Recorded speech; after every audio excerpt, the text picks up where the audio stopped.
One of the major stories leaving the Smash Beer 200 was the high number of penalties that were handed out. Right, but most of these penalties were handed to drivers who were involved in that huge pileup that happened under caution in the second round.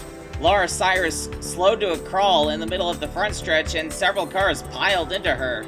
Cyrus was deducted 15 points and sent to the rear of the field for today's race for going too slow and influencing that accident, but Ramsey Conkener, Megan Driver, Ike Durbin, and Tom Brayton were all given the same penalty for their involvement in the accident. Of course, Ike Durbin, who owns the 86 Bloody X car driven by Ryan Griffin, was not on the entry list this weekend, so his grid penalty will carry over to whatever race he starts next. Another one of the major penalties was handed to Lev Azarov, who ran into the back of Leslie Riggs during a caution period in round 1. It turned out that Azarov was composing a message on Twitter at the time of the accident, so in addition to his penalty, he was placed on probation until the end of the year. However, when qualifying rolled around this weekend, he went out and won the pole for his round. He's still getting sent to the rear, but he will keep the 5 bonus points for winning the pole. Forgive me if I sound preachy, but I think he needed to be suspended. It takes a special kind of stupid to be on your phone during a race, and if we're just going to slap Bazarov on the wrist, then I don't really think he's going to learn anything from this experience, especially if we then let him go out, win the pole, and keep those bonus points like nothing ever happened. In other news, this being Daytona, we have seen a number of teams running up at the front of the field that we would not normally expect to see running so fast otherwise. And we have a couple of the best examples of this in the starting lineup for round 2. Barry McIntyre, in his first start in the series for Bobby Dollar Racing, grabbed the pole, and AJ Young qualified in 4th place. He has the best starting position of any of the M&J cars. Maybe he'll make himself useful for once. After all, Daytona is objectively one of the easiest tracks on the schedule. Also, because of the new engine rules this season, speeds have been reduced by about 40 miles an hour. These cars were hitting about 215 miles an hour last season, and now they are averaging about 175 in a pack. It should make for some safer racing. And now on to the first round of the ARLA Daytona Duels, the 3rd race in the championship. Once again, Lev Azarov in the 82 grabbed the pole award, but his penalty sent him all the way back to 29th. So starting up front will be Jim Hayes, winner of round 2 last week, with Kiriki Hitsuno on his outside. Hitsuno is making her first start of the season in that 4 car for racers with disabilities. We can expect Hitsuno to be in this car scoring points on her own when she isn't in that 707 car driven today by Edwin Schwartzlowski. Schwartzlowski and Hitsuno are sharing that 707 car in a dual championship bid. Hitsuno and Hayes duel for the lead, coming down the back straightaway. Hitsuno's got a lot of support on that high side from Zach Webster in the 23, who started in 4th place, another one of the smaller teams that's been very fast this weekend. Hitsuno is clear of Hayes coming into turn number 3, and there is 3 wide behind the leaders. Schwartzlowski, Taylor Brillin, and Robert Nelson fight for position back there. And coming to the end of the first lap, Hitsuno is the leader. Zach Webster is left on the high line. Chris Johans, making his first start in the 29, is almost taken out on the first lap by Lucy Barton in the 84. Johans, the former 2-time champion, will be running a few races in this 29 car for Alley Riggs Racing as his TM Master Cup Series schedule permits. And speaking of Alley Riggs Racing, this is Stacy St. Martin, making her ARLA Elite Series debut in the 3rd car for that team, that bright yellow and pink 5 car. The high school student, who describes herself as Alley Riggs' biggest fan, drove for Riggs' truck team last season. She did okay, but this year she's competing for the Tornado Alley Trophy. And that championship is starting up next week at Montgomery. So for now, St. Martin is just getting seat time in an Elite Series car. Here are the 2 Fernando's Chicken cars running together, Joseph Howard in the 17 and Jesus Ignacio Chavez III in the 35. And this 35 car is actually owned by Fernando's Chicken. Chavez made his debut in the series at Albuquerque last year. He won the chance to compete in that race for the Empire Rent-A-Car Drive the Dream sweepstakes, He finished in 16th, which was the best result of any of the Empire Rent-A-Car drivers that year. And so Fernando's Chicken called him up to ask him to compete in their 35 car for this year. This is only the third race that he has driven in his life. He was in the rookie shootout at the beginning of the year. Back up front, the leaders have formed a huge wad, 3 wide, 4 rows deep. Jim Hayes is on the high side trying to take the lead back from Kiriki Itsuno, but this huge pack of cars has largely remained static from the beginning of the race. Edwin Schwartzlowski in the 707 is trying to get a push from Bobby Porteau to try to stick his nose in there. Nick Howard in the 859 for Duck Roll Development almost gets taken out of the race by Laura Cyrus in the 42. Cyrus trying to make her way up towards the front after being sent to the rear because of that penalty. This 859 car is being fielded by Duck Roll Tires as a way to collect data and improve the tire compounds that they bring to the track every week. Allie Riggs is challenged by her protege, Stacy St. Martin, for the all-important position of 31st. It doesn't look like those Allie Riggs cars have been set up very well for this race, although Chris Johans is doing a pretty good job with what he's got. He's still hanging on to the lead pack. St. Martin completes the pass on her hero quite easily. Scott Dulitz is not playing very nice with Jason Bates as he almost wrecks the 51 coming out of turn 2. And behind them you see the Lechliter brothers, Robert and Dan Lechliter, drafting together. The Lechliter brothers had their home race at USA International last week. Robert finished 4th while Dan finished 12th as Dan makes a move on Robert heading into turn number 3. Ramsey Cockiner, the former adult film star, tries to hold off Trey Ashby for 30th. These two have lost the lead pack, and behind them, the battle still rages on between Allie Riggs and Stacy St. Martin, and that is John Hulks in the 114 for MT Motorsports, joining the fight as well. Rachel Rainsford pits from 11th on lap number 14. This is slightly conservative as far as pit strategy goes, but these cars can only go about 15 laps on a tank of fuel anyway. Stacy St. Martin, Robert Lechliter, and John Hulks follow Rainsford in. And on the next lap, here come a huge pack of cars led by Taylor Brillin and Kiriki Itsuno. Those two have a drag race into the pits. We all know how much those two like each other. And there would be consequences to having such a crowded pit lane. Lucy Barton in the 84 gets turned around by Benji Flynn, who just drives straight through her. And then a small pileup ensues as Jesus Ignacio Chavez III and Dan Lechliter pile into the 84. Riding on board with Dan Lechliter, you're going to see the accident unfold. There's the 84 sideways, and for whatever reason, Lechliter accelerates into the side of the 35 car. Chavez would retire as a result of this damage. Hazel May Fratton in the 97, I understand, got a small piece of that as well. She initially bumped into the 10L, and then when Lechliter got sideways, she piled into him. A few cars stayed out, including Zach Webster, Jim Hayes, Robert Nelson, and Leslie Riggs.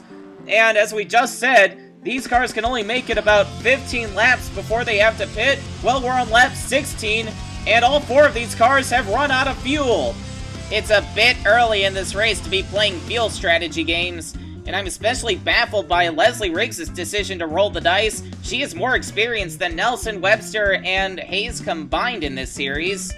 Riggs and Nelson make it to the pits without losing too much time, but Hayes and Zach Webster were down to a crawl on the apron.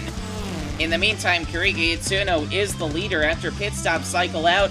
The number 4 Yotsuba Insurance Corporation Nimoto has a huge gap over this, the battle for second between Taylor Brillin and Benji Flynn.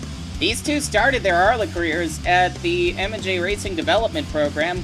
Of course, Taylor Brillin has remained with M&J since then, while Flynn has moved on to Dalitz Performance after a bit of infighting with M&J.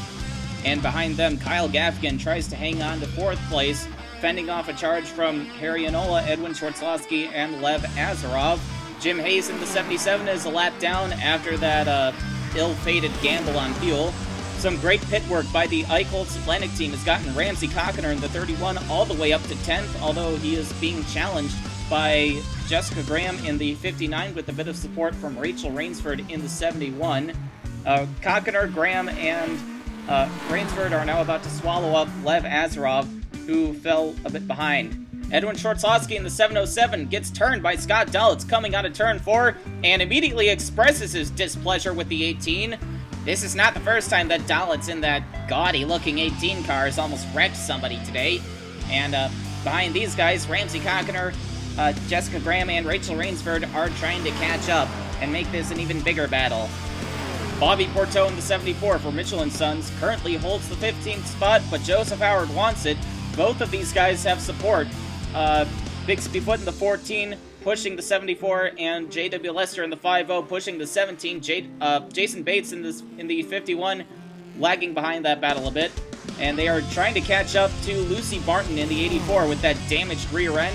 This is the second week in a row that Lucy Barton has been involved in a pit lane incident, although she still hangs on to a spot in the top 15. Ramsey Cockiner is now up to 5th, being challenged by Edwin Shortslowski on the high side of that 707. He's getting a push from the lapped car of Jim Hayes, and this group is starting to form a similar wad to the lead group we had before pit stops. Graham now making a move on the low side with help from Rachel Rainsford and Harry S. Enola.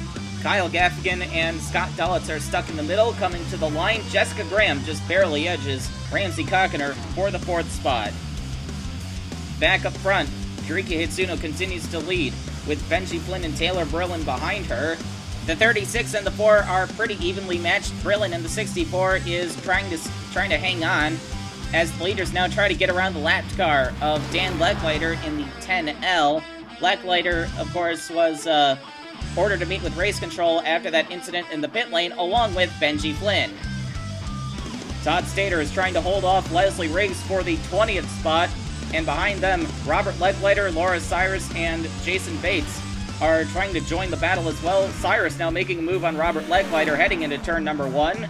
I'm surprised that Casey Campbell isn't in that 422 car for Green Racing this week. After all, she won here last year. Chris Johans now making a move on Ashley Tucker for the 12th spot. Lev Azarov hanging on in 14th.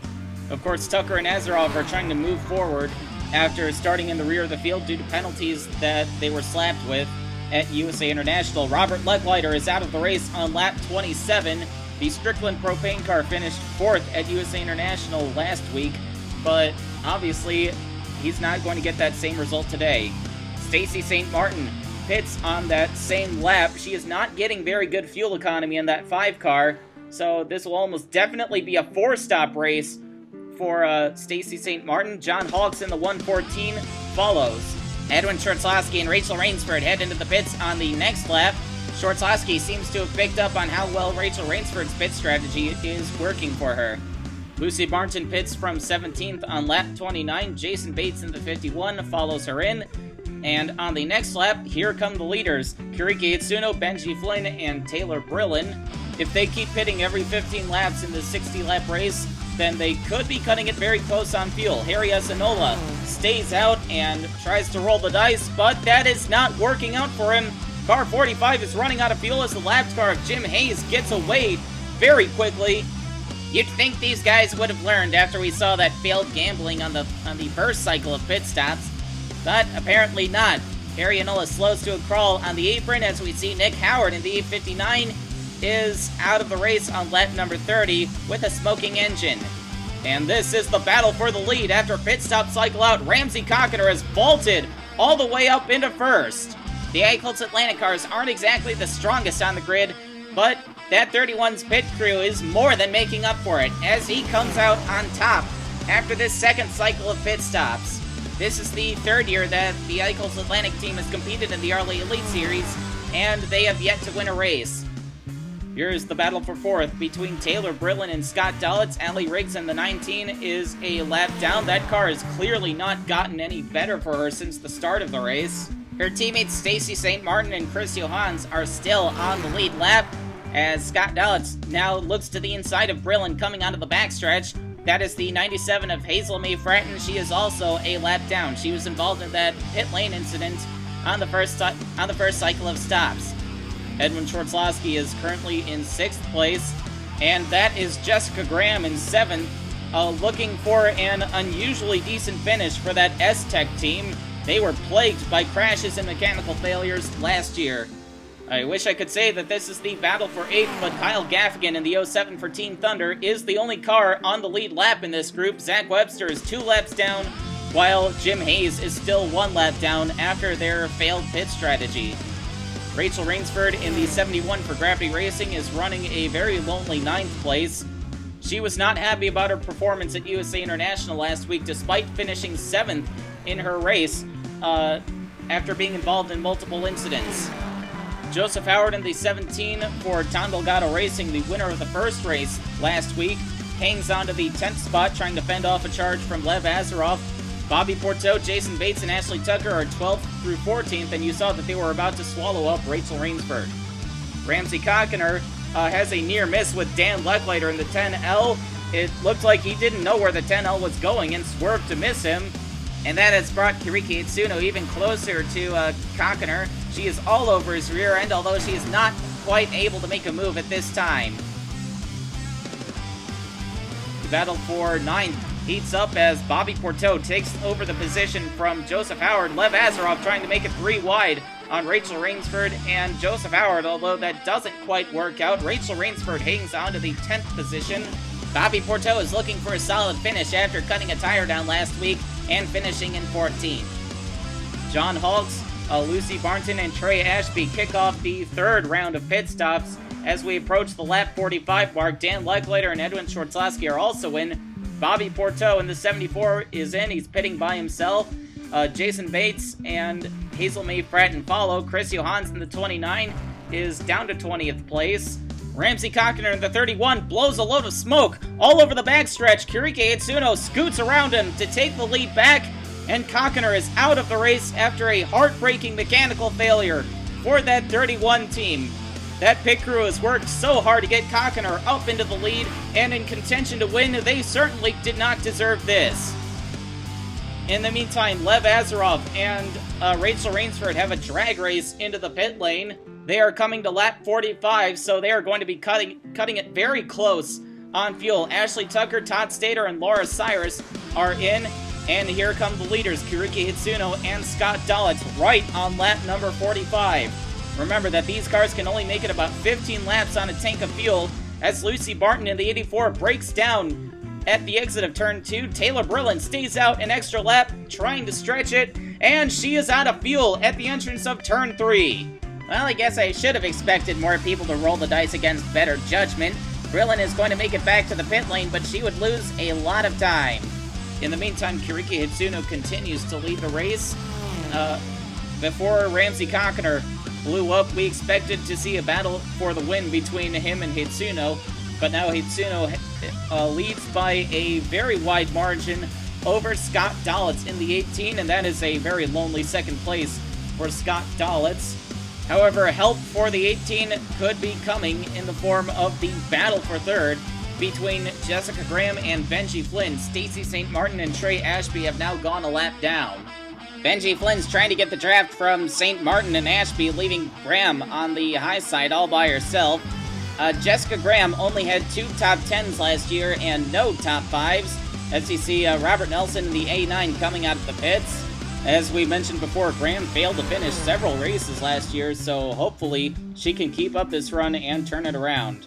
Edwin Schwartzlowski is up to 5th now. The only car within sight of him is the 23 of Zach Webster, who is 2 laps down. Lev Azaroff is up to 6th place. Bobby Porteau in the 74 is in 7th. Ali Riggs in the 19 is still a lap down. Azaroff doesn't quite have a strong car for today, but he's made his way up through the field through good pit work. Kyle Gaffigan and Jason Bates are fighting for the 8th position. And you probably just noticed Lucy Barnton coming back onto the track. She is several laps down, but it's good to see that at least one of the Eichholz Atlantic cars was able to overcome its mechanical difficulties. And here is the battle for 10th between Rachel Rainsford, Taylor Brillen, and Joseph Howard. So Brillen has not lost too much ground in that failed pit gamble. And here is the battle for 13th between Chris Johans and Bigsby Foot. Hazel May Fratton in the 97 back there is a lap down, but behind her is Ashley Tucker, who is currently in 15th place. Johans, the only Ali Riggs car, still on the lead lap.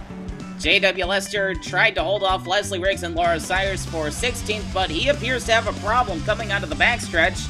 That 5-0 car appears to be down on power. That, or he's just trying to back off and save fuel in an attempt to make this a 3-stop race.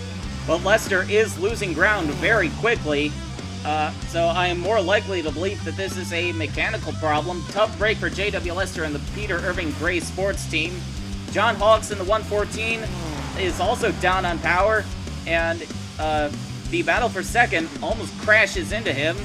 Hawks is a couple laps down. It hasn't been a good day for the MT Motorsports team. You probably noticed that Scott Dalitz was swallowed up by the battle for second, so now he is fighting with Jessica Graham and his teammate Benji Flynn. Flynn tucks in behind the 18. I think he's going to try to help Dalitz get back up towards the front, where Kiriki Hitsuno is attempting to pull away. This group still has quite a ways to go before they catch up to the 4, but I think that if they focus on not fighting too much, they can do it. Hitsuno, in the meantime, has found a drafting partner in the lapped car of Todd Stater, that 422. I think she's pulling away from the 422 a bit, so he's not going to be too useful to her. And Hitsuno has to swerve to avoid hitting the 5-0 car, which still seems to be down on power. Stacy St. Martin is in the pits. This is her 4th stop of the day. Taylor Brillen has made her way up to 8th place. Her group has swallowed up the battle between Kyle Gaffigan and Jason Bates. And I believe Bates is going to have to make another stop within the next couple of laps. He won't be able to make it to the end. Once again, this race is 60 laps long, and these cars can go about 15 laps on a tank of fuel. So I wonder if this race was purposely made the length that it was to be right on the edge of that fuel window. It's certainly proven to be an interesting little adventure for these teams, and to see Gaffigan, Rainsford, and Bates going by Brillen. Scott Dalitz, Jessica Graham, and Benji Flynn are now running single file in an attempt to catch Kiriki Hitsuno, and you see Jason Bates coming out of the pits. That was Bates' 4th stop, so he's not getting very good fuel economy in that 51 car. But we believe that Dalitz and the rest of this battle intend to make it the rest of the way. Kiriki Hitsuno in the 4 has just taken the white flag, and the battle for second is bearing down on her very quickly. Hitsuno lost Stater, her drafting partner, a few laps back, so she's just been running around by herself, while Dalitz has been flying around about 5 miles an hour faster than her. Dalitz is catching very quickly. Dalitz is right on the 4, coming down the backstretch, but Hitsuno seems to be picking up some speed off of Dalitz's draft. These cars are definitely not sucking up to each other very well. Hitsuno got quite the speed boost as Dalitz approached her, and that could work out in her favor. Coming off at turn number 4 at a painfully slow 175 miles an hour. Hitsuno still holding on. Oh, I think the 4 car sputtered. She may be out of fuel. Dalitz looks to the inside, but Hitsuno takes the checkered flag. The first victory for racers with disabilities in just their 2nd start. And Kiriki Hitsuno and Benji Flynn are indeed out of fuel right at the line. That could not have been timed more perfectly.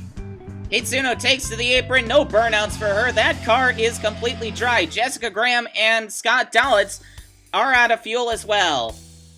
This is Kiriki Hitsuno's 2nd victory in the ARLA Elite Series. She picks up 111 points. She got the bonus points for leading a lap and leading the most laps. Scott Dalitz started 28th, finished 2nd. He picks up the 3 bonus points from the High Climber Award. Jessica Graham gets her first career top 5. Taylor Brillen moved back up into 5th, and Leslie Riggs is back up into 10th after their respective pit gambles failed on them.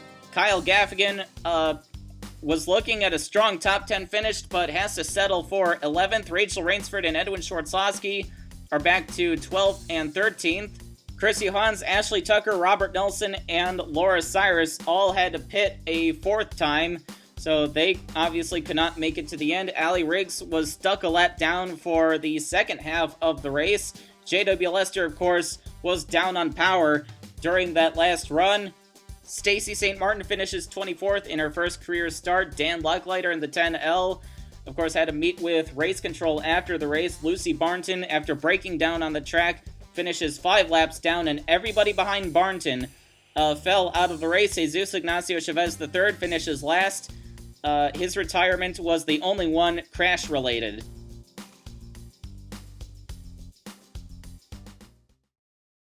And now on to round number 2, the 4th round of the championship, where Barry McIntyre in the C4 car for Bobby Dollar Racing has taken the pole award in his very first start.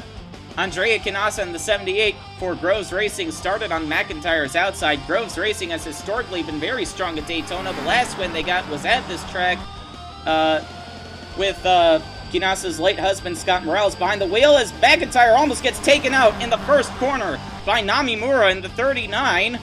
Namimura displays some overexuberance on this first lap that isn't very uncharacteristic of her, but this gives Canassa the boost she needs to inch into the lead coming down the backstretch and into turn number 3. She's got to push from AJ Young in the 15. For M&J Racing, I would be very nervous if I were Canassa right now. AJ Young moves up into second, and he almost takes out Canassa off of turn 4. So, any nervousness that Canassa might be experiencing with AJ Young behind her is completely rational. Barry McIntyre is back to 3rd at the end of the first lap. Canassa leads. And coming into turn 1, we already have a caution on the second lap as Nick Asher in the 46 makes contact with Libby Bell in the 24, taking Alex Carson and Joe Olenek in the 33 up into the wall with them. Asher comes back onto the track and almost gets wiped out by Cletus McGuffey in the 54 for Team Burr, riding on board with the 46 car.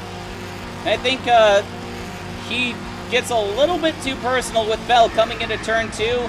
I think he was trying to make room on the inside, and that just didn't work out. Asher hard onto the brakes, following Bell onto the apron, trying not to hit the 24 again, but he isn't quite paying attention to his mirrors and almost gets smashed by the 54. Now lining up under the caution, we have a big pileup off of turn 4, bigger than the one that caused the caution. Calvin Arailer in the 672 piled into the back of the 40 of Megan Driver for no good reason, and all hell broke loose from there. Derek Dudding, Alex Carson, Tom Brayton, and Cletus McGuffey smashed into this as well. McGuffey, Dudding, and Carson all have very significant damage. All 3 of them would fall out of the race.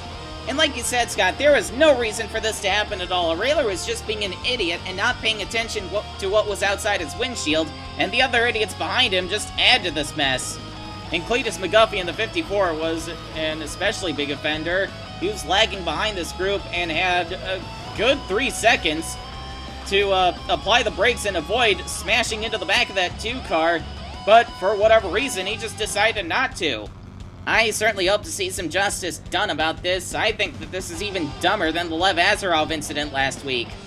Also, we had an incident in the pit lane as Aaron Singer turns his teammate, Richard Scott, the 27, as the 27 was pulling into his pit stall. That's certainly going to be an interesting post-race meeting at Wesley Family Racing, and you saw that Aaron Singer was added to that list of drivers asked to meet with race control. Barry McIntyre leads on the restart. He took the lead back during those pit stops, but everyone pounces on the C4 car. On the restart, Kevin Monroe in the 63 jumps into the lead, and that is Joel Rodriguez in the 85 moving up into second. Though Rodriguez now being challenged by Lucas Sweeney, Aaron Singer, and defending series champion Rip Tyler. Andrea Canassa tucked in behind the C4, but thought better of that and dives to the inside with a bit of support from Ryan Matthews in the 116. And now Joel Rodriguez powers into the lead on the high side. Rodriguez, we last saw in the series around 2010, but after the first few races of that season, he seemed to disappear off the face of the earth, but now he is back for his own team, Empire Racing. He operates a small racing school. That's how he got the funding to compete in this series. Makoto Yamada in the 22 is challenging Lucas Sweeney in the 8 for second place. Yamada is a face that we haven't seen up front in this series very often. Makoto Yamada still driving for Big Mac Racing in their 22 car. Flipped over in this race last year. He's certainly hoping to leave a better impression than that this time around. The Japanese driver was good for the odd top 10 or 2 last year, but like you said, Scott, we just haven't seen him running up front too often. Hopefully with Daytona being the great equalizer that it is, he will get the chance to shine. AJ Young is back to 16th place in that 15 car after a botched pit stop. I never thought we'd see the day where we would say that AJ Young is back to 16th place. For once in his life, he's got a good car under him, but he still makes me very nervous as a driver. And remember on the first lap, we saw him nearly take out Andre Canassa. Tom Brayton in the 100 is missing his rear end, and the field almost crashes into him, coming to put him a lap down, and he's starting to hold up some of the leaders. Rip Tyler and Michael Madrigal are among his victims, and now he's starting to hold up Tyler on the high side, as well as Aaron Singer and Zach Gott in the 7. Brayton and the racing team were very slow in the rookie shootout and in the first race, so I think this is to be expected from that team. They competed in the Tornado Alley Truck Series last year, without any success in that series either. Kurt Walker is out of the race on lap 10 with a clutch problem. Tough break for the two-time series champion. Hopefully his other two cars, driven by Namimura and Seiju Dejao, can do better. Speaking of Seiju Dejao, here's the 91 car making the move on Ryan Matthews, coming off a turn 4, and he hooks the 116. Thankfully, Matthews keeps it together and hangs on to the second position as Joel Rodriguez in the 85 continues to hold a wide margin over the rest of the field. Ryan Matthews competed in the Team Master Cup Series last season and decided to step down to ARLA after failing to find success in Cup racing. And you see Ryan Griffin in the 86 car moving forward, trying to challenge Seiju Dejao and Lucas Sweeney for the third position. This is Jared Pierce making his first start in the series since, I believe, 2010. He is driving the 73 car for Tex Harris Racing. Tex Harris competed in the series in the 1980s. He scored a couple of wins, but he has not had too much involvement in the series between then and now. Jared Pierce is currently running in 24th place and is struggling to keep up with the cars in front of him. Hopefully the car will come in and he'll be able to pick up a few positions in his return to the series. And behind Jared Pierce is the battle for, I believe, 25th between Megan Driver, Jack Dempsey, and Nick Azure in the 46. Of course, Megan Driver and Jack Dempsey, the Terra International Motorsports teammates, were both involved in incidents during that first caution. The 16-year-old Megan Driver definitely has a bit of speed, but she lacks the discipline that she needs to be successful in this series. She finished third in the Rockford 200, but roughed up quite a few people along the way. And Libby Bell in the 24 was involved in that first caution. Her car is down on power right now, and she is currently far behind the rest of the field. Radomir Stanichev and AJ Young duel for 11th place. Ahead of them are Daniel Diamond and Barry McIntyre. Radomir Stanichev will be driving this 28 car for Rus Autosport, scoring points on his own, and he will also be sharing the 82 with Lev Azarov in a dual championship bid. Stanichev's last race in the series was the rookie shootout, where he competed alongside Lev Azarov. Daniel Diamond of the 89 is currently in 10th place. He is making his first start for the New World Orphans. He is the protege of Zachary Zins. I'm not sure if that's a good or bad thing if Zins has drivers willing to follow his leadership. It seems to be working out pretty well for Daniel Diamond, as he is currently in the top 10.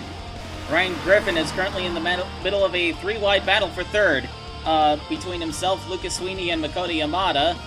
Griffin, driving the 86 for the Ike Durbin team, is running his first full ARLA season this year after he was kicked out of the TM Light Series for causing a massive accident in the New York race. Griffin is making a much better impression in ARLA, although Andrea Canassa, one of the drivers he pissed off in that New York race, is sitting a few positions back. So if she gets up to the 86's bumper, that could be interesting. Lucas Sweeney dives into the pits with a mechanical problem. The team got it fixed and sent him back out there, but unfortunately, Sweeney developed a more terminal problem and dropped out of the race just a few laps later. AJ Young hits the pit lane for a scheduled green flag stop. Joel Rodriguez leads Seiju Dejao and several other cars in the following lap. And Makoto Yamada stays out for an extra lap trying to gamble on fuel, but it doesn't pay off as the 22 car runs dry just past the pit exit. Tough break for Yamada. He's got a car fast enough for a top 5, but he's going to fall a lap down because of this. AJ Young comes out of the pits in 21st, and he is currently battling with Zachary Zins. Oh, he hooks the 99 and goes into the wall, taking Rip Tyler and Zins with him. Zach got the 7, just barely misses the 15 on the apron. Oh, look out! Richard Scott almost takes out the 15 as well. This is the second caution of the day, coming as AJ Young decides to be predictable. The field decides to pit again under this caution. Joel Rodriguez is still the leader. Kevin Monroe is in second. Barry McIntyre has the first pit stall. He comes out and clips the 63. I think Monroe has a bit of damage. McIntyre made that car very wide as he was coming out. He has the first stall. Nobody's in front of him, so he can just keep the wheel straight. Let's go on board with Kevin Monroe as he is pulling out of his stall. There's Barry McIntyre in the C4. He makes a very wide turn and ends up in the middle of the pit lane as he is coming out of his stall, but again, he could have just kept it straight. The front end of the 63 is a little bit bent up, but Monroe's crew decided to keep him on the track. Andrea Kinasa leads on the restart. Daniel Diamond is up to second place in that round of pit stops. Namimura is back up into third. Remember that Groves Racing, the team that Kinasa drives for, won 3 consecutive races at Daytona from 2008 to 2010. Calvin Arailer is extremely slow on this restart. He is a few laps down, and he is holding up Libby Bell and Ryan Matthews on that low side. Here comes AJ Young in the 15, who brought out that last caution. He's got a bit of damage. Bell and Matthews finally dispatched the 672 as Kevin Monroe challenges Andrea Canassa for the lead, so that damage isn't really affecting him at all. Barry McIntyre has fought his way back up into third. Despite winning a race to California, Kevin Monroe's title defense last year was a complete disaster. The M&J Racing co-owner was forced to merge with Riggs Motorsports and reduce the team's stable significantly because the team had lost so much money in with all the crashes and mechanical failures that they had in 2012. And last week at USA International, Kevin Monroe started on the pole but blew his engine only 4 laps into the race. So I'm wondering if M&J is still not over those problems. Monroe continues to duel with Andrea Canassa, who also blew up last week. In fact, she blew up on the very first lap. Barton Sandy also blew up in the opening laps at Lakeland. He is currently up to 7th, trying to battle with Joel Rodriguez for 6th. Sandy, the Aboriginal Australian driver, was picked up by Bjorn Green as a teammate to Ashley Tucker. However, that 92 team doesn't have a whole lot of funding behind it. They don't even have a roof number on that car, but Sandy is giving it a very good run so far. Kevin Monroe was shuffled out of the lead. He looks to make a charge at Ryan Griffin with a push from Radomir Stanichev. Oh, he hooks the 92. Monroe is in the wall. In the entrance to turn 3, he slides back down in front of traffic and gets pummeled by Sergio Deschamps in the 91. That was a very hard hit to the back of the 63 car by Deschamps. It was about a 170-mile-an-hour impact. Here it is again. Monroe's got Stanichev behind him, and I think he pulled up to let the 28 in, and didn't know that the 92 was there. He slides back down, and I don't even think Deschamps slowed down. The 91 car flips over on the apron. It took Monroe quite a while to get out of his car, and he needed a little bit of assistance in climbing into the ambulance. Now here's the view from on board Deschamps, and indeed, he didn't even lift off the accelerator, and neither did the cars that he was following. I'm not sure what makes people think they can get away with not lifting off the throttle in an accident, and this has potentially left a driver with injuries. In the meantime, Radomir Stanichev led the field down pit road. Nick Asher in the 46 stays out and picks up a point for leading a lap. That 46 car has some significant damage and is off the pace. Asher would bring the car in after a couple of laps. Aaron Singer in the 1 blows up under caution. He was in position to get a good finish despite that incident in the pit lane with his teammate Richard Scott. Ryan Griffin in the 86 also fell out of the race during this caution. Barry McIntyre in the C4 is back in the lead on the restart. Makoto Yamada and Libby Bell are a lap down. Joel Rodriguez is back up to second with a potential shot at winning in his first ARLA race in a couple of years. Rodriguez formerly competed in the Team Master Cup Series for Flash Racing, among other teams, and now Rodriguez dives to the inside of McIntyre, trying to get the lead back, not unlike when several of the leaders pounced on McIntyre a couple of restarts ago. However, McIntyre, the Canadian touring car driver, is trying to fend off Rodriguez's charge as the field tries to get themselves settled behind the leaders. It's a drag race off of turn 4 between Rodriguez and McIntyre. Rodriguez has a slight advantage, but McIntyre has the momentum coming off the corner and into the tri-oval. Rodriguez barely nips McIntyre at the line. Andrea Kinasa in the 78 is down to 12th after the Groves Racing pit crew wasn't quite up to speed during that cycle of pit stops. Jared Pearson, the 73 in his first race in a couple of years, is up to 11th, but he's now about to fall victim to Andrea Canassa. Namimura in the 39.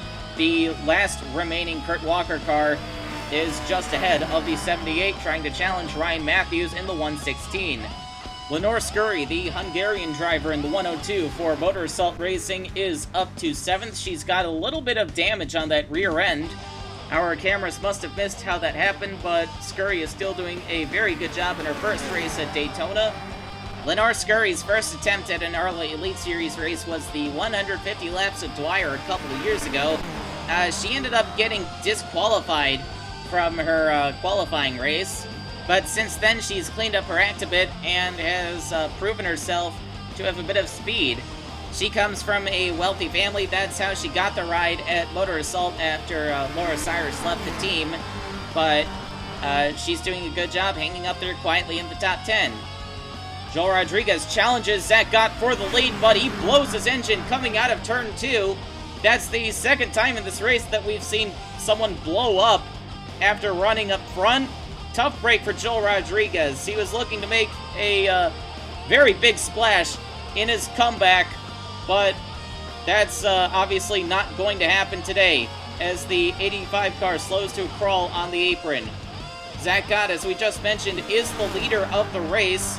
The leaders are currently running single file, riding around, and trying to play it conservatively until go time comes, although Radomir Stanichev is certainly not playing very conservatively at the moment, trying to challenge Herbie Finkelberg in the 66 for third. Finkelberg most recently rolled that 66 car over last week, but in 2012, he won a race, and he could have contended for the championship had he not been cursed with crashes and mechanical failures. Calvin Arailer in the 672 car is still slow as hell, and making life very scary for the leaders. Arailer is currently 25th, several laps down. He was extremely slow at Lakeland last week before a mechanical failure took him out, so clearly the Dangerous Dog Racing team does not have their act together at the beginning of the season. Radomir Stanichev and Andrea Kinasa duel for the lead. This is turning out to be a very good day for Rus Autosport in the wake of Lev Azarov's penalty. Kelly Posadas in the 88 for Hotshot Racing is up to 3rd place. Remember how well Hotshot Racing's last driver turned out? Oh, don't even get me started on Barney Ward. Kelly Posadas is trying to give that 88 team a good reputation today, which they badly need more than anything. Not only can Kelly Posadas keep the car straight, unlike that team's last driver, but she is in position to potentially win this race as the laps wind down. Joel Olenek in the 33 hits the pit lane. I believe that this is a scheduled stop. He is up to 8th place after being involved in that first accident. Zach Gott leads most of the field in on the next lap. Radomir Stanichev in the 28 stayed out for an extra lap. Fortunately, his field doesn't run out on him, and he comes in on the next lap. Makoto Yamada in the 22 follows. Barry McIntyre is in the lead as pit stops cycle out. There are only 13 laps to go. Nobody is in danger of running out of fuel this time around. This is the man in second, Herbie Finkelberg in car 66, the newly christened 66 car at Speed Vision Enterprises, the team owned by former Team Master Cup Series driver David Krikorian. Of course, Krikorian is very fond of that number 66.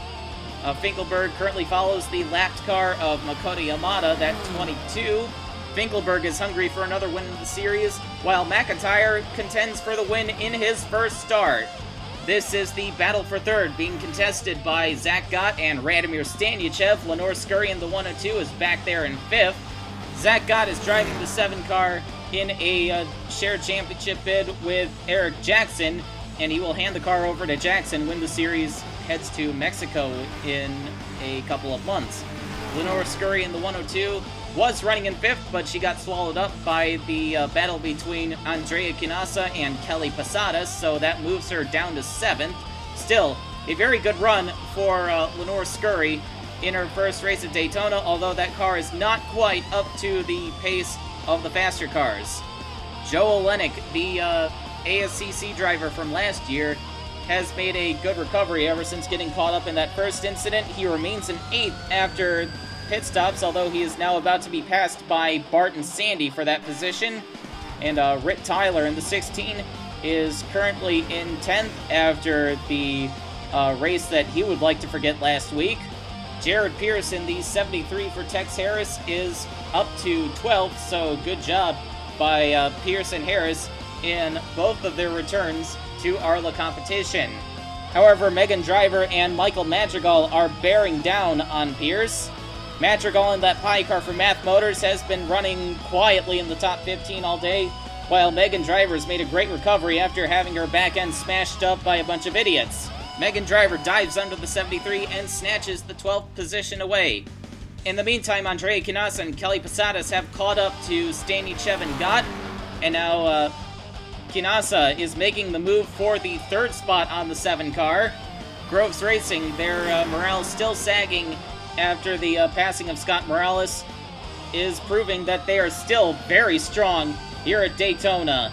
I'm not sure if this team's going to be able to contend for the win, however. McIntyre and Finkelberg are very far ahead of the rest of the field. Although McIntyre and Finkelberg are now struggling with some of the lapped cars, Makoto Yamada has jumped out ahead of the C4 car. I believe that Yamada is now on the tail end of the lead lap, so if we get a caution, Yamada can put himself right back in contention, and we know that he's got a fast car. I'm not sure if McIntyre needs a lapped car interfering with him, though. Andrea Quinasa and Kelly Posadas have broken away from Radomir Stanyachev and Zach Gott, so they are at least trying to make an attempt to chase down McIntyre and Finkelberg, but it won't be enough. Barry McIntyre has just taken the white flag. Makoto Yamada still right in front of the C4 car, though he's not making life too miserable for McIntyre. Finkelberg struggling to suck up to the back of that C4 car. Bobby Dollar Racing made only 4 starts last year with Dale Hill behind the wheel. They grabbed a couple of top 10s. They intend to run many more races this season with Barry McIntyre behind the wheel. McIntyre, of course, is making his first start in the series. He won the pole, and now he's on the verge of his first win. McIntyre working off the draft of the 22 of Yamada. Finkelberg still not any closer to challenging him. Coming off of turn number 4, fuel is not an issue this time around, and it is clear sailing for Barry McIntyre. As car number C4 comes to the line, Barry McIntyre takes his first win in his very first start in the series. Good job to McIntyre and the Bobby Dollar Racing team. McIntyre grabs 116 points, the most points that a driver can score in the race. He won the pole, led a lap, and led the most laps. Herbie Finkelberg started 27th, finished 2nd, so he grabs the high climber bonus. Andrea Quinasa 3rd, Kelly Posadas 4th, Zach Gott 5th, Radomir Stanyachev 6th. All 4 of those drivers grabbed a bonus point for leading a lap. Barton Sandy, Joe Olenek, Rip Tyler, and Lenore Scurry round out the top 10. Our defending series champion needed a run like that. Namimura 11th, Megan Driver 12th, Michael Madrigal 13th. Madrigal got by Jared Pierce after we cut away from the 73. Daniel Diamond scores a top 15 in his first start. AJ Young 16th. AJ Young was the last car to finish on the lead lap. Nick Asher and Makoto Yamada both got a point for leading the lap. Ryan Matthews fell out of the race with just a few laps to go. We did not catch that. Joel Rodriguez finishes 25th. What a heartbreak for that 85 team. Rodriguez was in position to win in his first race back, and, well, he gets taken out by a mechanical failure, and the Team Burr cars bring up the rear of the field, as expected. I am also expecting penalties for those two, as well as penalties for a couple of other drivers for that incredibly stupid accident under that first caution.